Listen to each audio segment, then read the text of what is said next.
Before we get started, okay, go ahead. Go ahead.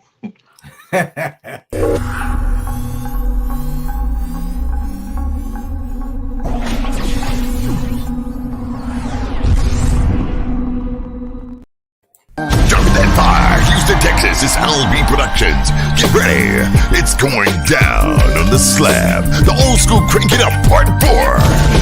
Mean, legendary slam explosion. Legendary slam explosion. September 10th, noon until. Starring that real gangster, Little Kiki. Stand up, outside, inside, he's throwing up the roof and giving niggas damn. You know the south side. Always keeping it down. ESG. It's a beautiful day up in the hood. Everybody's swinging with the We don't have to, but it's necessary. We rolling and smoking, cup muddy. It's potent, straight coating. No Get ready for street military.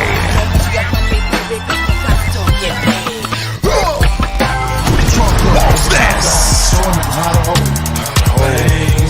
Get ready for that summer explosion. It's going down. The artist line goes deep, like Jaime Sinatra, Mello Montana, Bernie Merck, Craig G, Drew Z. Get ready for King Shermo, Rico Entertainment, and Misery. We're getting ready to light that ass up.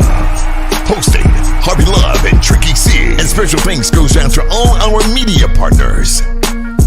LB Production presents the Old School Crank It Up Part 4. The legendary explosion, September 10th, from 12 noon until 4603 West Orange Drive. Yes, my life. I've been having a lot on my mind lately. On everything. I'm just trying to find a good place to collect my thoughts. Okay. I just want to speak what my heart desires. My heart. Block out that background noise, you understand? Block it out, man. John K.i.n.g.s time legend, I swear. Here we go.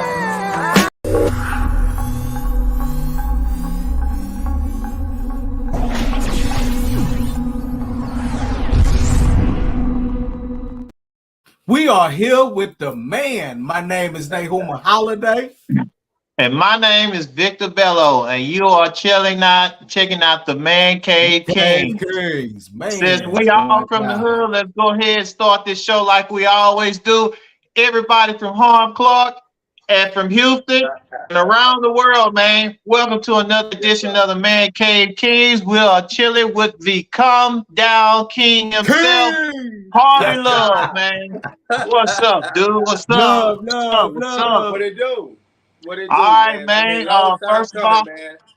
yeah, Long time yeah. coming, man. I'm Yeah, definitely long with time. this. So this is gonna be good. See, let y'all in on the inside note. See, we all grew up with this dude right here. So we was right there taking step for step with him for his whole career, man. For his whole career. We just go through quite a few things, Facts. man. Quite a Facts. few. So Facts.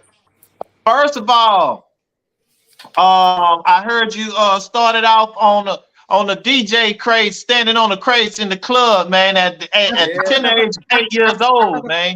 I did, man. I did. So- At 8 years old, that's how I got started. You know, my Wow. mom owned the club herself, and Yeah. back So, then, you know, it was uh-huh. crazy how that all came together, man. It was just crazy, man. Like, you know, she was really looking for a babysitter, you know, because I she didn't have a babysitter. That's how it all turned Yeah. out, you know. And we had, since she owned the club, she had pool tables in the back that she wasn't using them and stuff like that. So she had pool tables out front for the customers and all that. But she had some pool tables that were probably broken, you know, whatever the case. Yeah. But that's where I used to sleep. And so Yeah. I was, you know, I just didn't want to sleep back there all night by myself and all that. I'd want to come out where people were. And so Yeah. I just started getting interested, you know, in, you know, the guy that you know, that was DJing. And let me date myself. Let me date myself a little bit. Okay. Yeah. And I'm actually proud of it. They were like, yeah, you own it. Yeah. But back then it was a thing. See, in the clubs today, it's DJs every night. It's live DJs. Yeah. No matter where you go, it's live DJ. That's what it is. Yeah. Well, back then it was only live DJs on weekend. People would even put in the window like live DJ. You know what I'm saying? Yeah, But, yeah, as opposed to yeah. having a jukebox or something spinning those little records or whatever. Right. So Mhm. I was fascinated by this guy that could play the music with his hands. Play the music. You know what I'm saying? Yeah. Instead of a machine playing it. And so Mhm. I was so fascinated. Just to keep me out the way. My mother let me, learn what he was doing. I was fascinated, and he was glad to teach me and stuff like that. So, man, I stood on the, I had to reach the turntables. I had to stand on these milk crates, them little square milk crates. Yeah, man. Already. So I had to stand on that immediately, reach them or whatever. And man, it was crazy. I ended up learning it, and it was just such a draw for to the club and all that. This little young phenom could play the music and all of that, and knew what music to play. And not only that, I was able to talk to the crowd like, "Yeah, come on, everybody, get on the dance floor, let's do this," all that kind of stuff like that. As a youngster, as a 8, 9-year-old. So by the time I did that, and by the time I was 12, I was the only DJ. I was the DJ for the club. At 12, my friends don't even have a lot of memories of that because they wasn't allowed in the club. Yeah, exactly. They were kids, and we didn't get in, which it was against the law. What I was doing, they serving alcohol. But what was crazy though, police came there all the time to see me themselves. You know what I'm saying? Yeah. Police working at the club. But see, that's how the community. You're not gonna believe this, man. You see this kid. So that's how I got. That's how the community was back then, man. Yeah. They shielded. And this was all in. And this is one thing I want to say about this. This was all in third ward. You know what I'm saying? Because I was born in third ward, raised in the Clark. I came to Higham Clark when I was 12. So as soon as I learned when I graduated from Ryan, I went to Ryan. Dowling used to lean on us. So football, man, the Dowling was hard. Basketball too. Oh yeah, like Dowling was hard. You know what I'm saying? That's why I called Dowling, because I played against them and all this kind of stuff like that. So anyway, when I graduated from Ryan, I was moving to the Clark and all this kind of stuff like that. I'd already moved out here, and I ended up going to Madison. How I get popular with the DJing from from then on was because I was doing all the homecomings and all this or whatever. All the way from 9th to 12th grade, I was the DJ. Yeah. Oh and y'all know that. Y'all, know what I'm saying? Y'all know that. Yeah. So I was the DJ in Madison, and this is how the Harvey Love really kicked in. My boy Crush, I used to DJ for him. Bilal and Sorry, and we called him Crush. He the one gave me that name Harvey Love, because it's like you love what you're doing. You just love it. I just spelled it differently. So LUV, that's how it became. And what got me popular was the teachers liked me so much as far as what I was doing, in the cafeteria when I was DJing. They got me to do their own private parties. People didn't know that. Hell no, we didn't know that. Right? I was doing the teachers' private parties, and they started calling me Harvey Love, in school or whatever. And all the kids started calling me Harvey Love because the teachers was. It's called. And then it blew up from there. And my boy Jerry Holmes introduced me to Curtis Davis, and when I met Curtis Davis, my career jumped off. You know what I'm saying? I met Curtis Davis already. Because, we came to my house, and he was like, "Man, so you DJ and all that?" I said, "Yeah, man." And they tell me you rapping beatbox. And man, me and Curtis became a group the first day I met him. First day I met him. I got a good question for you, man. Like, so I remember back in school, I heard the name Harvey Love. I was fresh to Madison. I ain't know who that was. All right, so, but I knew who the group Royal Flush was from Southwest.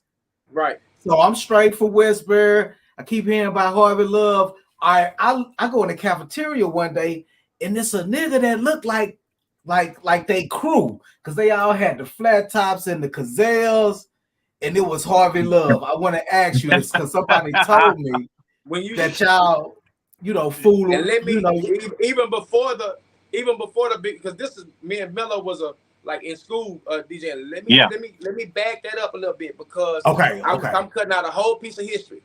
There's a guy named B2 Omega. I'm talking about, we used to call it B2 Omega, but I'm talking about B2, born twice. I'm talking about still today. I put him, I'm talking about, I get up, man, for real. I put him with the best of them and the rest of them. I'm talking about the rest of them. Dude I used to be his DJ as well. That was with the Raw Flush. Okay. Okay. Rick Royal of the Raw Flush, that's his brother. So okay, cool. Yeah. Come on, break it down. Yeah, man. so my thing is, I mean, like, man, we were all together, like, you know, and with Crush and all of, you know, everybody from Chateau and all that. We call ourselves the Orgy, the ORGEE. You know what I'm saying? In Chateau Village.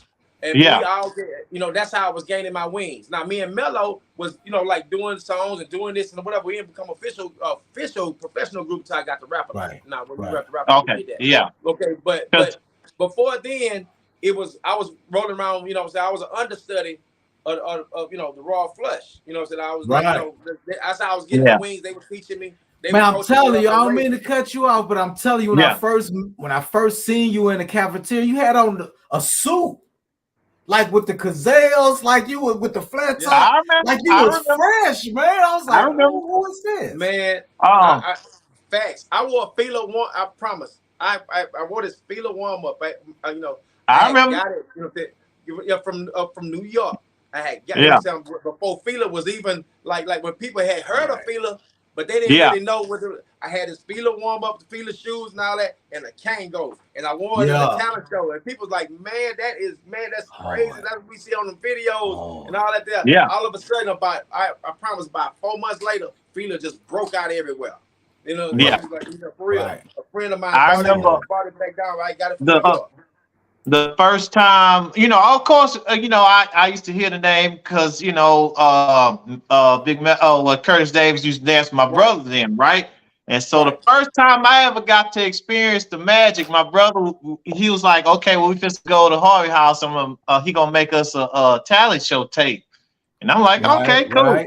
So I go over there, you know, he just like work, man. He put his tables on, put on that clip. And so he say, I'm gonna scratch in a little bit of salt pepper for y'all, man. I'm gonna do this, I'm gonna do that. For you know what, man, we had a hell of a tape, man. We had a hell of a tape, dude. So yeah. Ever since then, I was like, oh yeah. So you've been in the game pretty much what? How long? Over 30? About a good 30? I've been in the game professionally since 1992. Yeah. 91. At the end of 91, the album came out in 92. The first Big Mellow album came out in 1992. Okay. Reason why I asked that, because you've been doing it for so long. What makes you still hungry for it? Man, that's a beautiful question. What makes me hungry for it is because I love it. And the thing is, anything that you love enough is gonna one day love you back.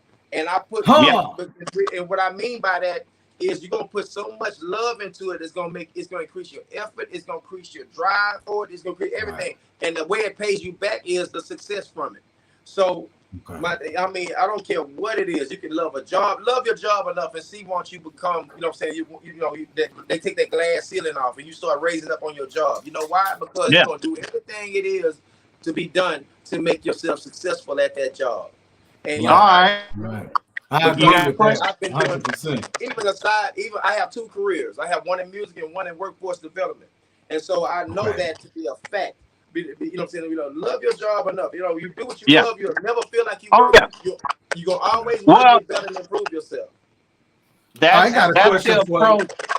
Go ahead. And that's why I never compete with people. I have a hard enough time competing with me. With yourself. Come on, man. I have a hard enough time competing with me.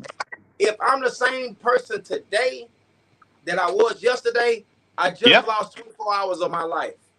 Yeah. And I'm telling you, I remember. I take the same approach. I take the same approach to the same things, and of course, it is, if you love what you're doing, it don't feel like work at all. Because when I used to play drums all day and night. I used to literally play drums all day and night, and still not get tired of it. Exactly. But I got another. I can do this all. I love to just sit here and pick your brain all day. Because check this out. I know you give flowers a lot to Crazy C, man. I heard you orchestrate. You like how he did it and how he groomed you, this, that, and the other. The question I want to ask about that is, did he give you your sound, or did you find your sound on your own? I had to find my sound on my own, but it Okay. wasn't. It wasn't because I just said I don't want to be like you. I'm gonna get my own Oh stuff. yeah. I'm gonna Yeah. tell you what happened. I just ended up getting better and better and better, and he wasn't in the same room with me as I got better, and so I had to develop my own sound. Now let me tell you what actually happened. If it was up to me, you wouldn't be able to tell if me who did to beat me or Crazy C. You know why? Because I idolized him so much that I just want to be like him. I live my life like him. The man was a DJ. I'm a DJ. The man had a studio built. You know what I'm saying? Got his own studio. I had to have my own studio. He had to, you know what I'm saying? He wanted to be in radio. I went and got a radio show. Yeah. At, you know what I'm saying? For real, at KCOA. So it's like he's just a model for my life, man.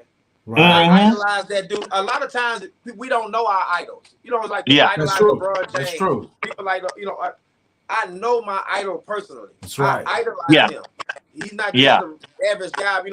Man, every time I talk to him, I just humble myself and soak up games. When he's talking, I know once he see this, it's gonna humble him as well, because he may have never knew that you had that much disdain for his craft. You know what I mean? Right. When we used to be together, if he talking, you don't hear me. I'm talking about, you hardly ever see us talk at the same time, because I just know that I'm gonna miss something. I idolize him like that, bro. He's so, man. I'm talking about, he's so modest that he won't let me tell people that.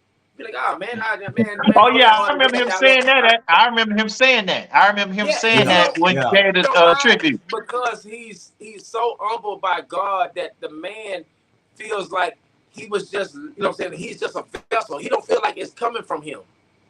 It's not. Like God used him as the instrument. That's right. To be a blessing to me. And most professionals just credit. He never for real. I'm telling you. And people like, go ahead. I was gonna say most professionals, man, when they come into themselves and really start getting a feeling of who they are, they have no idea of what's going on around them or how they look from a second person. Man, they just in that zone, they riding that wave, they in they vibe. And I could see that on Crazy C. Even when he came out to the Curtis Davis tribute, I could see it on him at peace with himself, because he's happy with what he can do. Right, and people be like, man, you've been in the, you know what I'm saying, for 3 decades yourself. Now you ought to be able to give Crazy C a run for his money on the tracks. I say, are you crazy? Never. I'll never be as good as Crazy C. Ever. Right. No matter what. And that ain't just out of me, you know what I'm saying, like paying homage to him. I'm talking about, dude, have you seen his body of work? You know what I'm saying? Oh yeah. I be like, nah, y'all just don't trust me. Yeah. Dude, his body's work. I'm talking about, he's like King Kong in that studio, man. Hey, I wanna touch on going back to what's some of the most memorable performances that you did at Madison back in the day, talent show days. Oh wow, you already know. Oh man, oh man, it'd have to be with Curtis, man. I'm talking about, like, man, I was DJing and Curtis was beatboxing, and I mean, oh man, one guy can't leave out now. Icy Hot. I remember Icy Hot. Cold too. I remember we all, and then my most memorable moment though, but it was because we took the whole school by surprise. And we won the trophy and everything. It's when I was DJing and the whole basketball team came out, and I'm talking about, we had a live routine. We was practicing in my garage. It was the whole 9 or whatever. Oh. And man, the basketball team came out and took it. You know what I mean? Over all those other talented people, and the basketball team got down, man. They was dancing, they did their thing. I mean, like, it was hard. It was real, real hard. It was, that was but your brother. I'm talking about, man. Hey, man. That boy, Ant. Hey, man. I ain't lying. That Hard Rock edition, man, wasn't to be touched, bro. Man. With Curtis, BK, nah, bro. Yeah. Let me flip the switch right quick. This is something I've been wanting to ask you, man, since I was about 17 years old, man. A lot of us in the hood didn't grow up with fathers, that were in the home. Probably could go see them on a weekend or whatever like that. but you had your pops in the home with you the whole time. How did your father's way of living, and anybody know Mr. Kelly, they knew what it was. How did that develop your business ethic and your hustle in this game by seeing That was your pops do it? my father told me, you never be out in a group or something, a group of people and all that and whatever, and not make money. Find a way to do it. Find a way to do it. You know, I'm gonna tell you why it was easy. I ain't gonna say it was easy, but I saw the pathway to making money with music because I love music. True enough, I love music. That wasn't the reason. Yeah. That wasn't the reason. It was because of what my father told me. And this is golden rule of business. I don't care what you got going on. My daddy told me, find, and I don't mind telling everybody, I mean, telling the world, you know what I'm saying? Find something you love. Then you find somebody else that loves the same thing and just sell it to them. Find what you love. Find somebody else that love it too. Sell it to them. Yeah. That's and for real. And that's I thought about that with music. Like that's game. You know what I'm saying? That's game. That's game. We only live, you know what I'm saying? We only, we're not even guaranteed that, but we only given, 3 scores and 10, which means it's 70 years. That's back, we look back and 50 of them gone. Yeah. That's true. What I'm gonna say about that is, you don't get a lot of time to make poor decisions. Yeah. You don't, man. And that's the truth. Right. Every decision you make, you don't know how valuable it is until you see it in retrospect. Once you look back, I should have turned left. Oh, now you waiting 4 miles out the way. Yeah, damn, I should have done this. Now you got to backtrack. You $2,000 less. You know what I'm saying? The thing is you don't get enough time to make a whole lot of bad decisions. So, time, I don't, that's why when, if you go to jail and all of that or whatever, people, let's say you go to jail for something. All my boys that feel like, they got it going on or whatever, they went to jail and all that, they come back and they try to get back on their money. Okay, they feel like they're back in the swing of things, they got their money back or whatever. Guess what you ain't got back? Time. Time. You can't get it back. Right. You can't get time back. So they took from you what they wanted to take from you. You can have all the money in the world. Time. So guys, I don't know if y'all hearing it, but we having some audio issues. If everybody could check their connections or whatever, to make sure that everything's clean. While we're doing that, I'm gonna read some of the comments that boy Jarvis Mitchell say. Already little confetti. Stacy King said, just getting off work, about to get in the Uber. So let me catch up with the Mancave K.i.n.g.s. Appreciate you, Stacy. Salute. That boy Al B say Harvey Love started producing in his bedroom with all of his equipment. I remember that too. Yeah. I remember that. Yeah. And DJing in there. DJing. Yeah. And DJing. That boy Jason Fletcher used to come over there. I know. Because you and Pop them, you Pop Dwayne, y'all all fuck around. So, everything. Right. Conrad, they used to bring me over there. Like as soon as I touched down in the Clark, your house one of the first people house I went to, man. Yeah.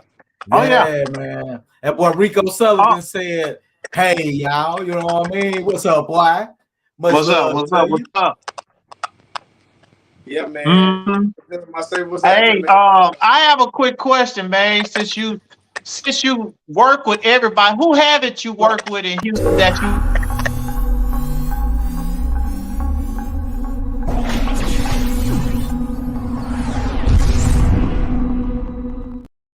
Okay.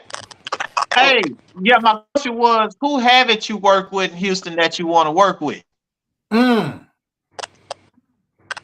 Because you work with everybody. You see what I'm saying? Right. Yeah, you didn't work. I tell you what, working with all the people that I have worked with, and man, I tell you what. What superstar would you want? Because I can't name all of them, but and I have such a love. Now this might hit some cats our age and our age bracket and all that the wrong way, whatever. But I have such a love for the new youngsters and what they got going on, man. Cool, right. I'm in love with it. You know what I'm saying? You would be surprised that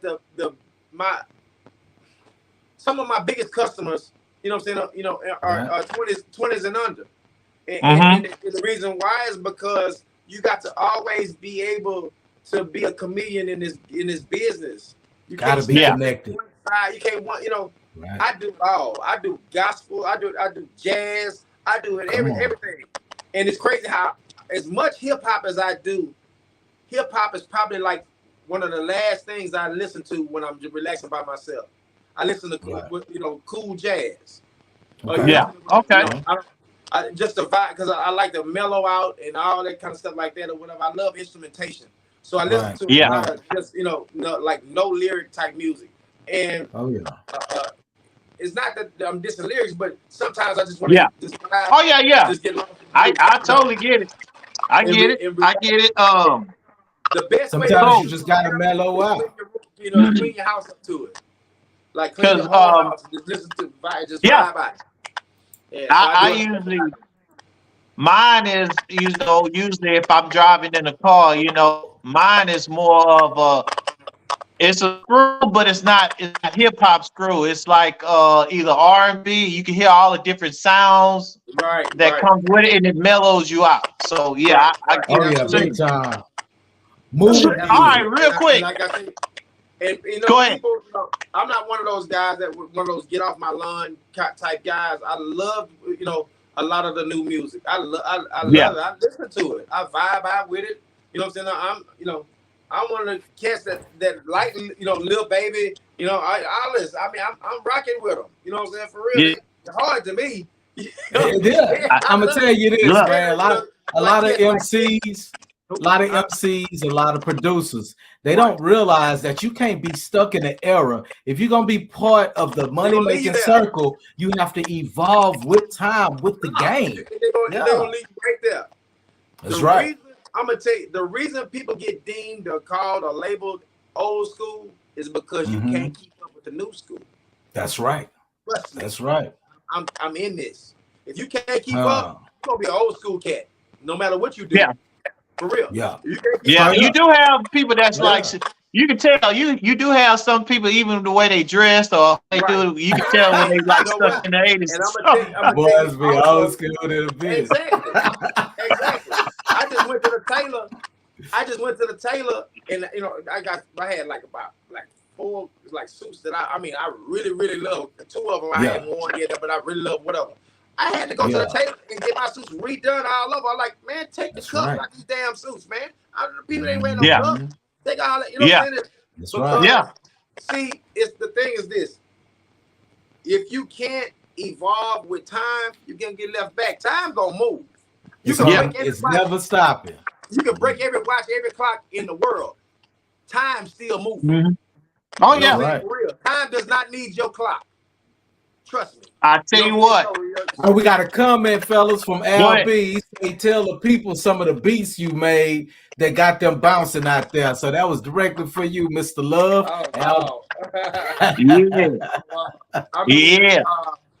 I'm even at LB's function at the Crank It Up. I'm just gonna let them know right on top. I'm gonna do a big Pokey tribute because that's who really put me.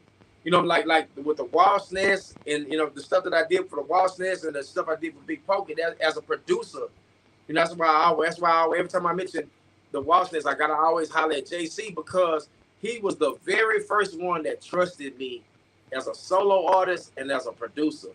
Man, I promise I will never do anything and he not be mentioned. Yeah, I got a whole. We got a whole section for that right there. Me before anybody as a solo artist and as a producer, Jonathan Cole did. For real, and I tell the world that, man, bro, look, he believed in me, and just like anybody, like big brother, little brother, we didn't, man, I ain't gonna lie, man. I used to hear a little this and that in the street. I love dude, man, for what he did for me because everybody talking about that. Yeah, look, you need to be doing this. Well, ain't nobody put their money out there but him. Exactly. Yeah, Exactly. yeah, For real. And I wanted to say, man, I've been out to your crib and I kind of saw you and JC interact with each other, and it was like a big brother, little brother type It is, thing. man. Yeah, for real. I could see It that. is. For real. Real quick, I somebody I always, just looked up to because he got that respect, man. Yeah. And Straight up. For real. And so And everything, and he's so particular about everything. Like he don't want nobody to see whatever it is he's doing until it's immaculate. No, Yeah. no, they can't see this yet. Right. Oh, yeah. Right. Like even about our music, like if we would do a watch this album. He'd be mad if we let somebody hear it before it get mixed and mastered. That's how.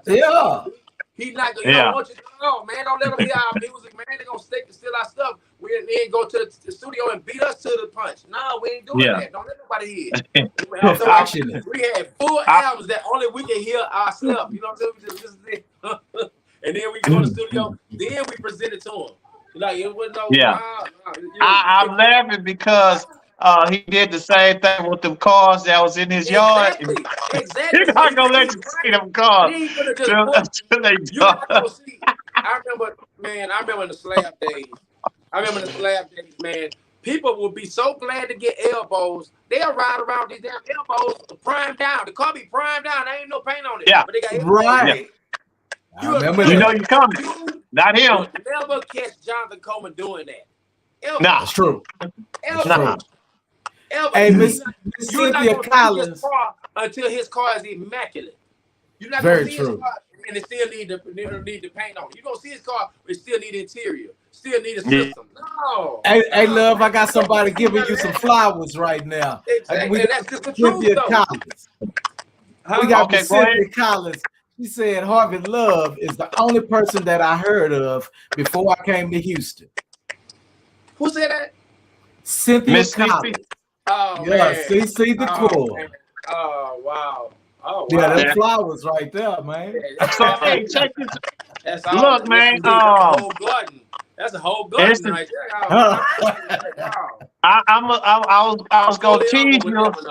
Totally on. Look, I was gonna tease you and say, anybody that got big in their name, they need to either work with you because, like that picture you have on your backsplash, it got a picture of Big Steve, Big Mello, and Big Kofi. And you say that pretty much was your career right there, pretty much. Okay. So elaborate on them three. Exactly. That's what I'm gonna say. Look at the impact that all three of them had on my career. First, let's just start with Big Mello at the gate. He the one that put me in the game. That is no Harvey Love professionally if Big Mello does not get me to sign it with Rap Alive with him. Facts.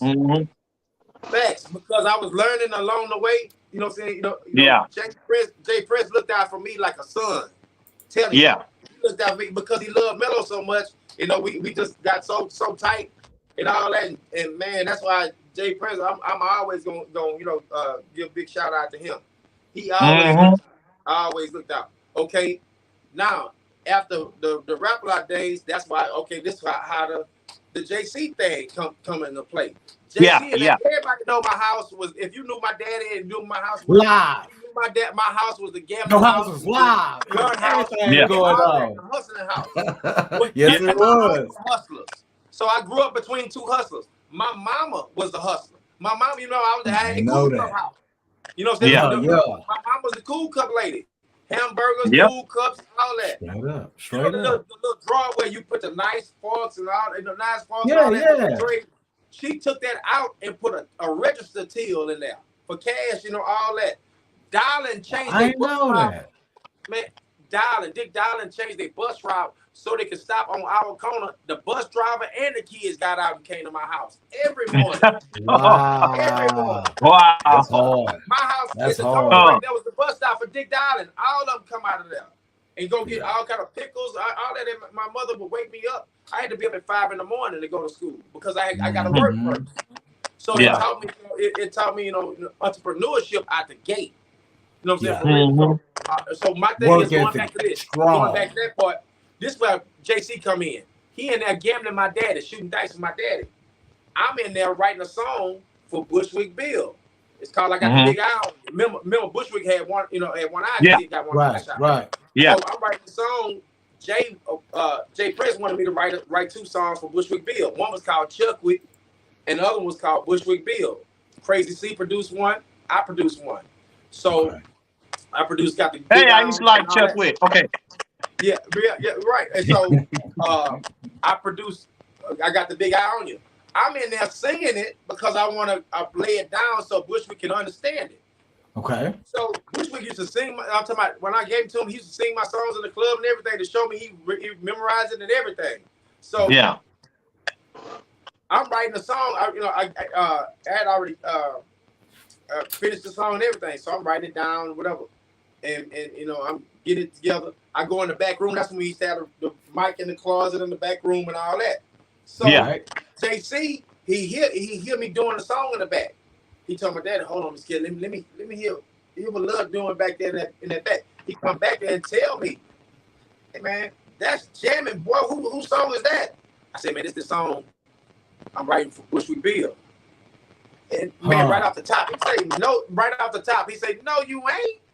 No, man. No, you don't do it for yourself." I said, "Do it for myself." I said, "Man, He said, "Don't worry about it. Just trust me. You're gonna do that for yourself. You're gonna do that for yourself. I got you. Meet me in my house." He said, "Man, this here too cold right here. That's what I'm looking for." He said, "Meet me in my house tomorrow at 12 o'clock. So I go to his house, and man, my life changed. When I went to his house, everybody did about it. When he showed me, I got you. And I saw he had me. So from there on, Big Steve used to always ask me and Big Mello to come up to Madison and do songs. This was after we graduated. Because Big Steve's younger than us. So because I actually had Big Steve under my wing. So Big Steve asked us to come up there, whatever, and all that there, we would all that's how I knew him. But once I JC did me a solo album, let me go and do a solo album, whatever. But Big Steve came in right in the middle of me doing my solo album, and he was so cold. We thought about, man, like let's make us a group, or let's do a group or whatever. I had already been doing backtracking a little bit. Me and 3-2. People don't know that the original Wasp Nest was me and 3-2. Oh wow! Yeah. Now people don't know that. I got man. Yeah. And guess what was crazy? Crazy C was producing the album. So we had a song called Southern Fried Funk. We had a song. Me and 3-2 had already done about 2 or 3 songs. I still got the songs here. That would have been so hard. 3-2 is screaming Wasp Nest on the song. Right. Wow. So all right. And so with that being said, we doing that and all that, whatever. But it flipped to, I think 3-2 started doing that Southside Player stuff with Fat Pat and them. And some kind of, he started doing that. And so I just kept on with the Wasp Nest stuff. And the way I made up the name Wasp Nest. The way I made up the name Wasp Nest, it was a wasp nest in the light pole in our yard. You know how that light pole in the yard. And the way I did it was because I was messing with it, whatever. And we bothered whatever, so I got too close to it, and it tried to swarm me. So it made me I'm like, damn, what up? And I remember we tried to make a name for a group. I said, man, we're gonna name it, because I'm thinking about this Wasp Nest. This still in my, So I'm like, we're gonna name it Wasp Nest. Just like Harvey Love. I say, but just gonna spell it different. That's an ingenious name, because even though wasps were such small animals or such small insects, a herd of them or a swarm of them, man, that'll hurt you, man. That'll put you in the hospital. Guess what? Guess how I came up with it. I saw that the wasp won't bother you if you don't bother it. But if you go and disturb that nest, they're gonna swarm you. They're gonna everybody get, you know what I'm saying? And so I love the concept. I love what they stood for. Everything. They protect the house. That's right. Yeah. And that's how I came up with Wasp Nest. All right. Because I heard on I was watching Don Houston one of his interviews when he was talking to Big Pokey, and they asked Big Pokey who he loved working with. Immediately your name came out his mouth. That's true. That's my dude right there. And I'd be remiss if I didn't mention. I just want to mention Racer X, which is which is my best friend Wag, Kerry Wagner. Okay. Yeah. He Wag raised me. I'm talking in life. Yeah. Where he raised me in life. So him and Devious, you know what I'm saying? She was our queen bee, man. And so hard. I want to do a song. I want Devious on this new album I'm doing right now. Now let me ask you something. When you say Wag, are you talking about Wag from Primetime Records? No. Carrie Wag. Nah. Okay. Nah. Wag from the hood. Yeah. Okay. Real quick, because I always remember these. I always remember them two ranking on each other all day long. Okay. Absolutely. That's my dude, man. Yeah. For real. I'm talking Boys about used to be ranking, man. When they come to the barbershop, him and Wag, they're gonna go ahead and okay. Keep going. I'm sorry. Exactly, man. He living proof that you don't have to be blood kin to be brothers, man. That is my okay. brother. I want to ask you something about this. Huh? I don't know if you know this. Okay. But remember Dwayne Graham was trying to get over with y'all at the Waltz Nest. Right. He had this cat that he was rapping with named Endo. I don't know if you remember that. So I was asking Dwayne what's going on with the Waltz Nest, but he ended over in South Park at the primetime place I'm telling you about. Do you kind of know what happened why Loco wasn't able to mesh with the Waltz Nest? Because I'm just curious, because these all our niggas, and I was get curious about that. I don't know, man. I used to have fun with him though. He was a cool, I haven't seen him in a long time. He's cool as a fan though. I laugh because I remember this. I got a funny story about him. Well, go ahead. Okay, yeah. Come on, man. I need to get to the third person on them bigs, the big funky. But okay, let me tell you the story right here. Okay. We're at this festival, dog. We're at this festival downtown. I think it's like Caribbean. I don't know, whatever festival it is, but it's where people are in the streets. So, all the streets is packed, jam-packed. It's people in the streets, no cars. It's people. So I with him, we both had been drinking a little bit or whatever. So he wanted to leave. And so the only way, you have to wait till all these people clear out the way, and they were gonna take. That's right. Hold on, we froze up a little bit. We got him. Keep it going. Cause all right, so y'all, what's going on right now is Harvey Love is telling an interesting story about an artist named Loco that's from the hood. If y'all know him, his name is Dwayne Graham. Okay, go ahead. We got you. Go ahead. So he wanted to leave, and so he like, man, I'm gonna leave. I said, man, you can't go out there. You gonna kill somebody. Man, you can't drive. You gonna kill somebody. Guess what he's doing? He just drove out there. It had to be about 800-900 people out there in the middle of the street. That's in crazy. One car, and that one car was him. And then we're in the truck. In one car, and he just going about 2 miles an hour. Boom, boom, boom, bam, bam. Yeah. Like, hey man. And I'm in the car just like, because I'm getting nervous. Like, man, he riding up on gangsters. On gangsters.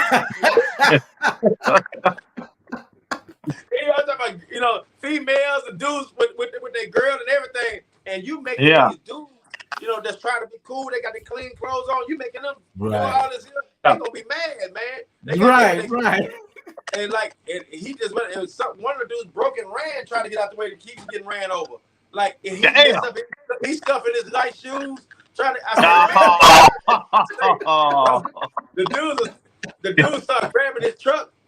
And start just shaking us. When I tell you, man, they were shaking us. Hey, they start, how much big they start shaking the truck? I say, man, and so I'm mad at him. I'm like, man, if they get us, me and you got to leave here. If they let us leave, boy, we gonna tear this truck up. Man, me and him laughed about it later, but it was like, man. He should. I mean, people was shaking that truck. I was like, man, what? And I asked him. That's crazy. Because people was hitting the side of it, boom, knocking this in it and everything, knocking this in it and everything. Because they were mad because dude, you went through this crowd. And so we got through there. He gonna ask me, man, what was wrong with them?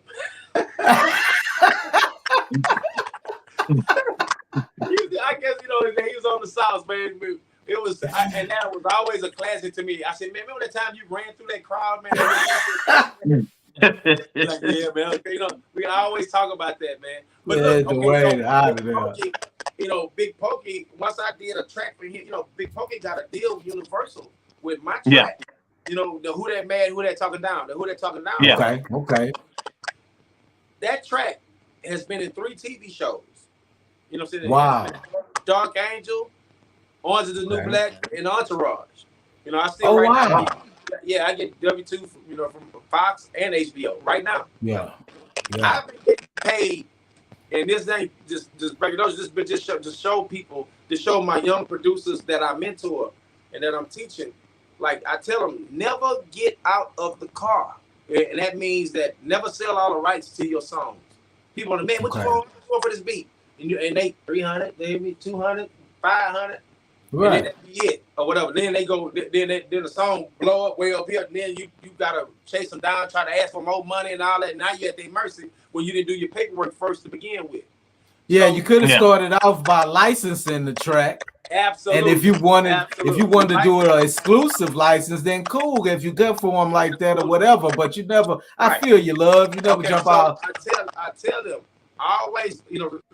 License your work to them and get your publishing. Right. Well, okay, because of that, let's just say Who That Talking Down just by itself, not to mention none of the other songs that I've done for people. Yeah. But Who That Talking Down? The song was released 1999? Okay, like 1999, which makes it about 24 years old. Okay. I sold it to Big Pokey and Paul Chevys for $500. That's how much I consider for $500. Okay. Since then, if you add up all the payments that I've made, I've been getting paid every 90 days since the year 2000 from that song. Oh, every 90 days. Entourage was big, man. I've been getting paid every 90 days. That was an HBO special. It started off as an HBO special. Well, it actually started off as the song he had on Universal. It was a single. Okay. He got a deal with Universal. Okay. Wow. They a company called See Here. It licenses us and got us whatever. I'm talking about I mean, like, to show you how much money that song made. I didn't even own the whole song. I'm just a producer. I'm a producer. Yeah. They half of it too as well. I made $200,000. I know I'd have made over two. And I'm every 90 days. I'm talking about every 90 days. Since 99. Was like, oh yeah, that's the music. That's the music man right there. You got another one. That's the music. hard. That's hard. Because our mailman was Wayne in out of Alameda Manor. Stayed right by Uber. Yeah. So we would. I'm talking about, man. Wayne already knew, like, well, you getting another one. Another. I said, yes, indeed, because he'll see that ass cap on there. I told him that. Right. I told him what that means. You see ass cap on my check. That's what I'm saying. That's gonna be a check. Whether it's $3,500, $4,200. I'm talking about like this is way. I'm talking about I'm talking about I've been getting paid since 2000, year 2000. Like right now, it's down to, I think my last one. And I don't mind telling people, it was probably like down to $108 or something like that, or whatever. Because the song is, doing the down, or whatever. But for the first 10 years, 10, 15 years, it was. Oh yeah. This is why I tell youngsters never get out the car. Pokey dropped that Sensei album, right? Right. Yeah. Okay, when he dropped the Sensei album, my checks, I didn't have not one song on that album. I should have. I was just working at the time, and then the beats that I had, it was like, nah, that wasn't fitting for what he was trying to do. And they did it so fast. You know what I'm saying? Me and Pokey, I told Pokey all the time, let's get in the studio and sit down and work like we did the first one. So, but anyway, when he dropped that album did so good, my checks went back up on the first one. My checks went right back up.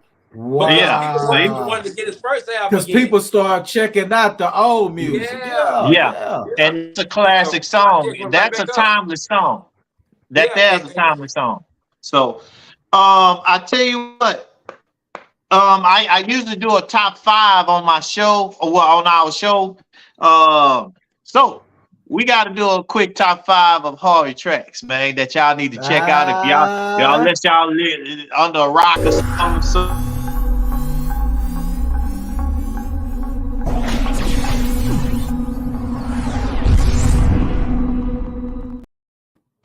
all right. Man. So number 5 gonna come from this. Number 5 gonna come from the Come Down King, which is this album right here, man. That I jam all the time. So number 5 is gonna be With You, a song that's featuring Powwow and Ronetta Spencer. I love Hey, that. I heard you got big things about Ronetta Spencer, man. That I heard that she's a beast, man. Man. Hey, Man, I think can't do Love without her. bring the best Can't out do of without her her. Can't do because my favorite song. I can't Yeah, do without Ronnie yeah. Spencer. That's Like, right. Yeah. those two right That's there, right. man, they're my people. And We check this. family. Look, check this out. The thing that I learned about that young lady right now is I did not know she was the young person on Bar Big Baby, Mo's I already song, knew. The The Bar Bar Baby. When she was a That's girl, her. that was Oh, I didn't know that That's her. her. either. Yeah. She been, that's Okay. all she knows. That's hard. She been singing all her life, man, singing her heart out. And Soaking it Number, up. people don't know, she's one of the top rappers I've ever worked with. yeah. Whoa. I heard that. Versa. I heard that. I Versa. heard that. If you ain't Salute heard to her yet, watch you hear her rapping. Yeah. People be I'ma asking get when they to- hear her rapping, oh, you sing? People, and then when they hear her sing, oh, you rap? Because she's Well, so here's good the at both thing. of them. Here's the thing. Well, before I get to the rest of the countdown, I might as well throw this in there because if I'm not mistaken, she's been added to the Crank It Up show. So Absolutely. I was just gonna pretty much ask you, since you the host and you worked with just about everybody that's gonna get the stage, how you gonna what's your approach coming to the car show? Well, I mean, like, I don't want to sound like cliche-ish, but it's like, it's really, we such all a big family, man. You know, just think about it. You know, look, Yeah. Kiki, like, does all his features here. You know, like all this. You know, I'm his home studio for. You know, this is home studio for all of like the stuff that he does and all that kind of stuff like that. So I said that to say, me and Key, Key pretty much a lot of times, and most times he here almost like 3 days a week, 2-3 days a week or whatever, doing his features and doing this and doing that or whatever. You know, if he call me, I'm coming running. You know, because that's my bro. You know, and so it's Straight like, up. I mean, so. You know, it would have been the same thing like with Pokey, same thing. ESG, same thing. You know what I'm saying? You know, it was like we are such a family. So to answer your question, it's not a real different approach. It's just like we see each other at the office. Yeah. We at work, boy. You know what I'm saying? Right. You know, like you go to work with your coworkers. It's organic. You know what I'm saying? For real. And I just love to see. I love to see the fanfare that they get when they're going out in public, and I love to see how fans react to them. You know, people that know me personally. And Key is their favorite artist and all that. They're like, hey man, you know, get Key to do. You know, this is what I love to do. Like, I have friends. I'm not gonna name them whatever because y'all both know them too.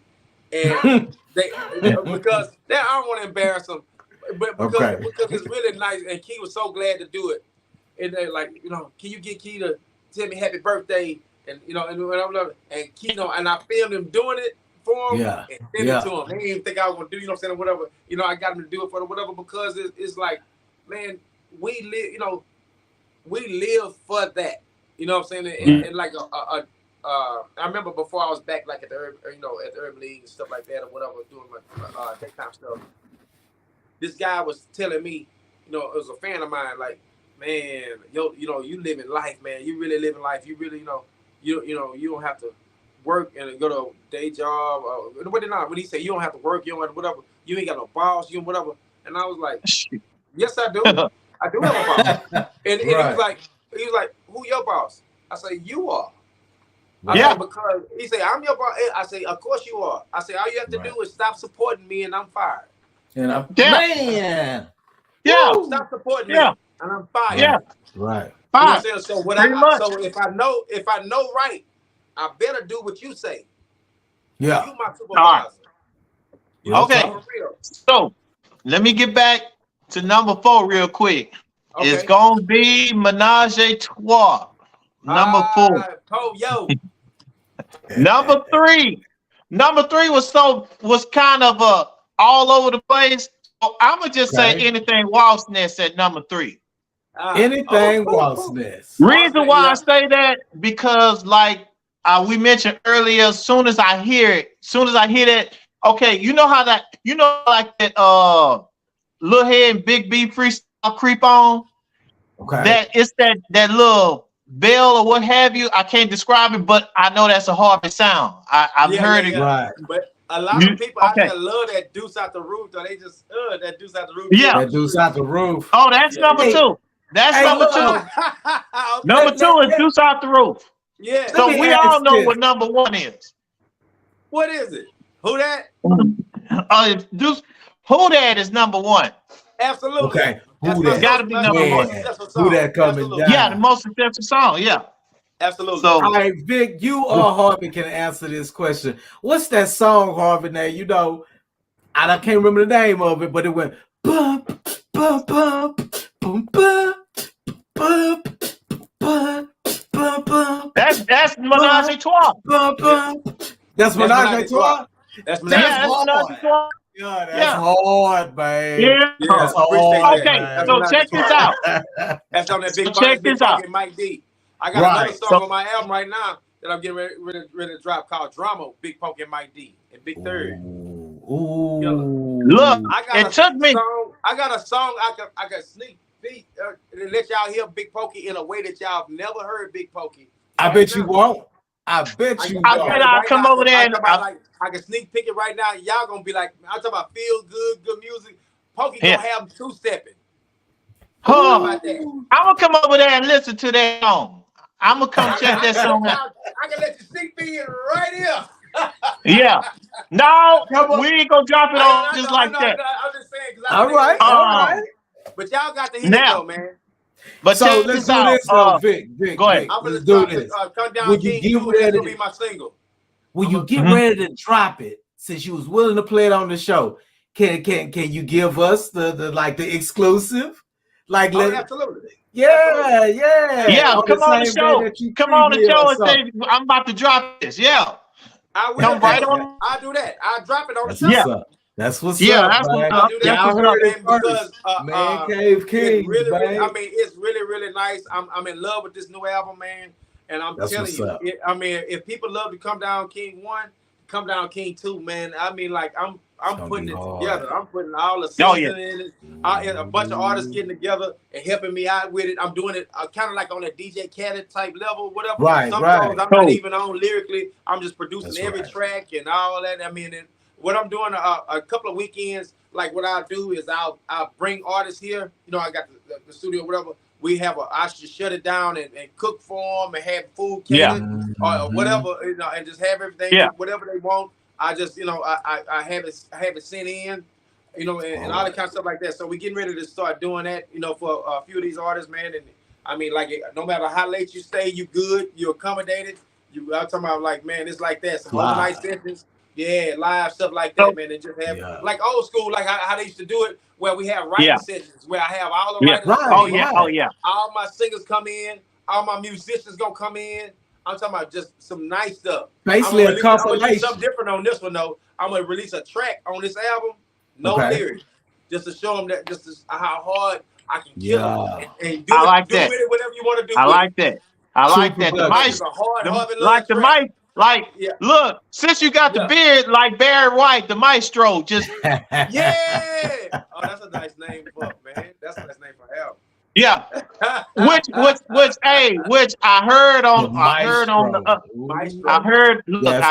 another interview, man.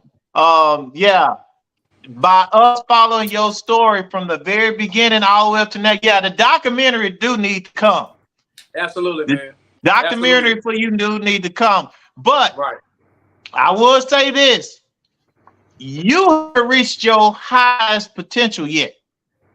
See, here's the thing. Here's the thing that I like doing. See, like my partner right there, I know he really thought he patterned himself after Pharrell. So one day when Pharrell just start talking to him, I like to be the person that say, "Hey, talk to that dude right there. That's Pharrell." Come on, I mean, that's Nahuma right there. Go talk to him. So with that being said, you are the other person we need to amplify and get your material into like some huge hands.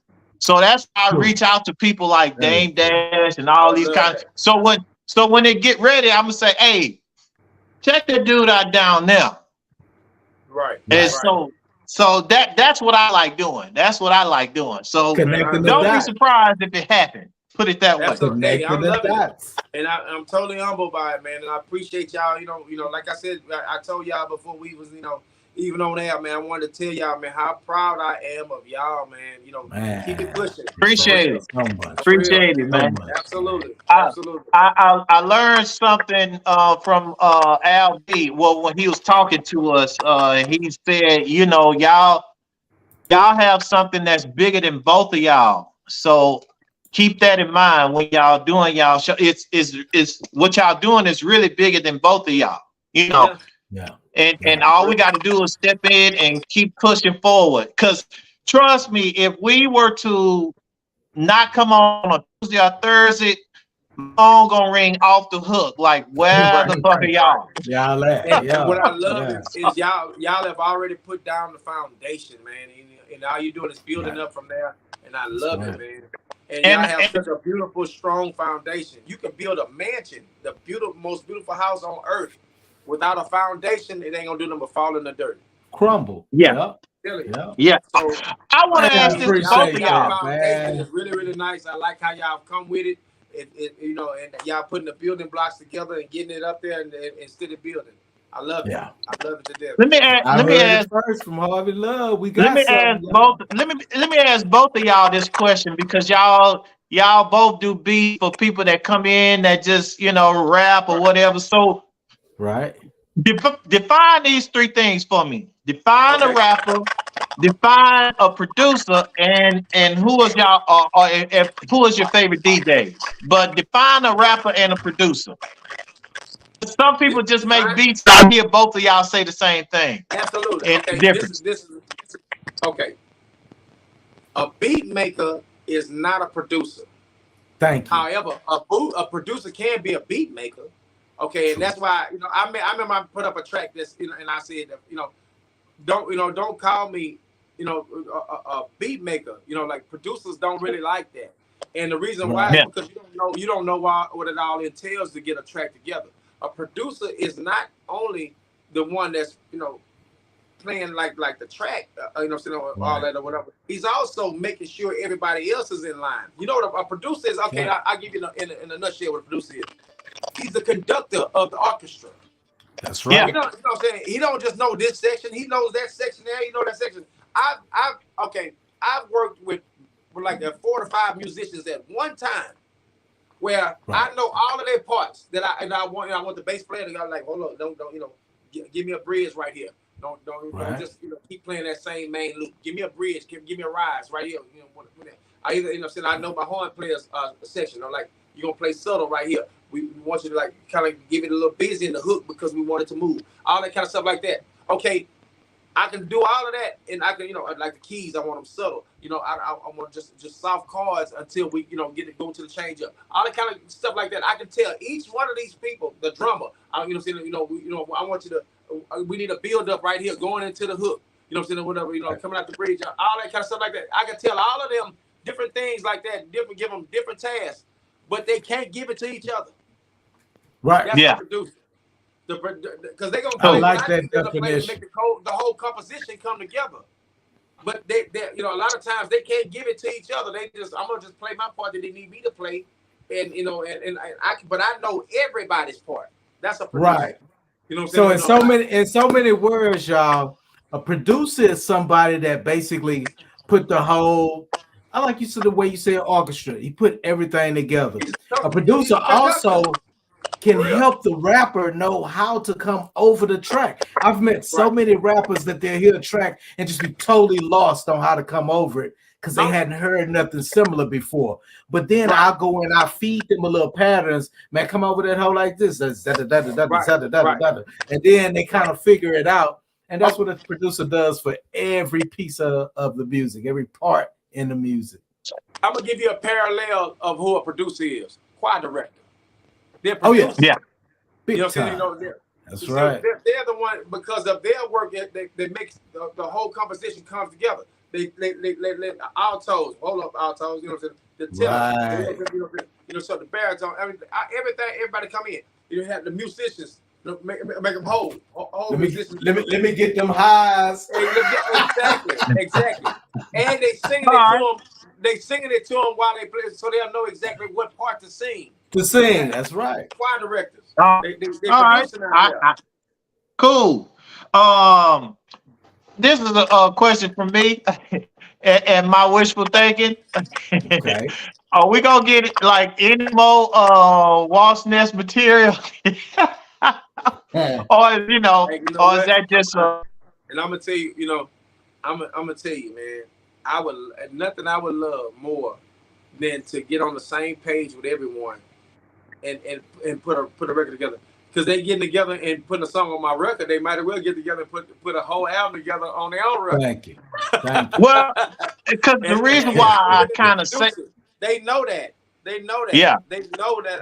Let's but it just takes an overall commitment. Whenever you got a group together, you got to have overall 100% commitment from the group. That's why it's easier to do. That's why people go solo, because they ain't got to deal with nobody but themselves as far as creative control and all that kind of stuff like that. Right. So, but I would love to be, just being real. We all artists with all different egos. Once some egos come together and want a card, we good. Yeah. The reason why I only say it because you guys were the voice for Harm Clark, so true. It's kind of like you jamming songs from the past or this, that, and the other. But if y'all was just to come together and these girls just one more, so everybody from Harm Clark, that's my hood. That's my hood. I would absolutely love that, man. Like I said, I would absolutely, especially as being the producer. Yeah, that'd be dope. All right, I would love that. I would love that. Hey, we're getting ready to come together again for the Crank It Up show. Yeah, and so very true. We get ready to come together again, and in doing that, we have to have all these rehearsals and all that. And every time we rehearse for shows and stuff like that to do some of the old shows, we always get that fever again. Man, we need to do this. Yeah. And my thing is this: like, we can talk about it all day long until we act. This studio. Like I told him last time, this studio is not a mobile home. It's not on wheels. It don't move. You move. Yeah. So if you come here, you know what I'm saying, and whatever, and make it happen, you got to come here and make it happen. This studio ain't went nowhere. The studio's still been the same spot since they said the first time. Because I'll tell you one thing. I'm saying that without saying some other stuff. Your boy, because Coleman was in the audience, man. He pulled me to the side. He was like, man, I ain't heard them perform in a long time. But he said, man, I'm going to tell you one thing. I'm real proud of all of them right now, man, because they sound and they look good, man. He said, I ain't bullshit. You big them niggas look good up there. Yeah, I said, you got that right, nigga. I'm over here horse right now, fucking with you. Rick, man. Everybody looks strong. Everybody sounds strong. And I know a reason for not coming together, and it's like, it ain't nothing personal with each other, but it's like so many people need other people to make something happen, man. But when make something, just put one foot in front of the other. Like I said, you don't get time like you think you got time. You don't get for real. People don't have as much time as they think they have. That's all I'm saying. Like that. Yeah. Hey, I just told my partner that. I was just gonna say, I told my youngest daughter in my hand, part of my hand. She's 20 years old. She's gonna be 20 in October. You know what I'm saying? It's like, I remember when she was in my hand, I called her palm of my hand. I'm like, man, I was trying to measure my hand, the length of my hand to my daughter. Now I'm gonna be 20 in 2 months, man. That's a blessing, man. Mine Like, about to graduate from high school. Everybody Look said, at man, that. we see. all I'm saying is every time you wake up, another day is on the calendar. Try Yeah. That's it. true. And see. Make Yeah. the Watch best you wake of up it. in the morning, watch the numbers change. It ain't gonna be, That's it ain't right. gonna be August 3rd no more. It's gonna be Check August this 4th. out. Since we probably get close to the end, I have to throw this question in here before the end because football season starts tonight. What the Niners gonna Uh-oh. do over there, man? What the Niners gonna do? Man, it's Super Bowl a bust. You already know. Yeah. That's Throw the whole season That away. same here. If we don't win Super Bowl, throw the whole season away, man. Throw the whole season away. Oh, that's how we roll over here. Man, That's I'm how we tired of roll knocking on over the here. door. I'm like Bob Phillips now. I'm like, man. Yeah. Man, hey, man. Yeah. We Mhm. if Purdy don't get hurt in that Philadelphia Mhm. game, I already know if my Yeah. daddy Yeah. used to Yeah. always say, saying if your auntie had nuts, she'll be your uncle. I get it. So I get it. If a dog had a square ass, get bricks. All I'm gonna say is so my thing is, If a dog had a square ass and shit bricks. it's Is bricks. that what you saying? Yeah. I mean, all that if. Yeah. Yeah. If was a fifth way. I gotta use that one. I gotta use that one. Yeah. My man, Vic, you already know my dad was a fool, man. Yeah. So that's how I can't take care of none of that. Both of them was his. He said, man, if you ain't had nothing, she'd be uncle. So Yeah. and I don't want the LGBT to come after me. I'm just saying what my dad used to say. I'm just because like you, man, for real, man. You gotta, man. Come on, man. Y'all boys correct, got man. my face hurt, man. Okay. That was a good. Both of them was a good one. USA, like 2 Live Crew down this. But hey, man, shoot, I've been looking forward to this. A matter of fact, this is your home. You can come here anytime. That's you want right. to talk, Oh, you man, want to drop, I appreciate it, man. I appreciate whatever. that, bro. Yes, you come right on. You hit that link and come right on in. We just gonna be like, hey, yeah, y'all already know what it is. Whatever you got going on, y'all can figure it out, right? Y'all can find out right now. Man, that's why I always try to just make a comment, man, to let you know, man. I'm in there. I was just supporting y'all. Anytime I scroll and I see y'all rocking, I'm joining in, man. It's in the chat. Appreciate I don't need it. to be on the Appreciate it. show. I just want to join in, just to be a part of your audience, because I just love what y'all got going on, bro. Before we let you out of here, love. Before we let you out of here, man, we're gonna read some of these comments, man. Okay. Jarvis shunked you the deuce. Deuce out the roof. He say that's his shit. Already. Threes, and then he put threes and fours, man. Yeah, and that could have been in the Cynthia countdown easy. That could have easily been in the countdown. Cynthia put deuce out the roof. Jarvis put yep, he co-signed. Then he said Dame Dash has a contest for artists and producers right now. I saw that, Jarvis. You got to sign up through Orbit. I want to say, can I say this one thing? I got to say this. Go ahead. 2 things. I'm gonna say this one thing. He said threes and fours. I gotta let everybody know this. I made threes and fours and keep my name out your mouth 1 hour apart from each other. That's why they the same speed. That's why they the same tempo. If you both put them, all of my DJs out there, if you put them both on the same time, I can hear it. They both 72 in the tempo. They both 72. If you keep my name out your mouth and threes and fours, I was gonna do a mashup with them the other day. I'm telling you. And I'm telling you, man, they the same speed because I did them beats the same day, an hour apart. As soon as I did Big Pokeball, keep my name out your mouth, and Brady Bob came up with the hook. Brady Bob came up with the hook, and I sold it to Big Pokey. Him, Chris Ward, and all that. Chris Ward over here working too. So all right. My thing, So, but I wanted to say that, and secondly, I got a podcast my own, and I'm gonna be coming out too. Y'all got to come bless my game. Don't plug yourself, man. Yeah, man. It's called Organic. The letter R, then GANNIK.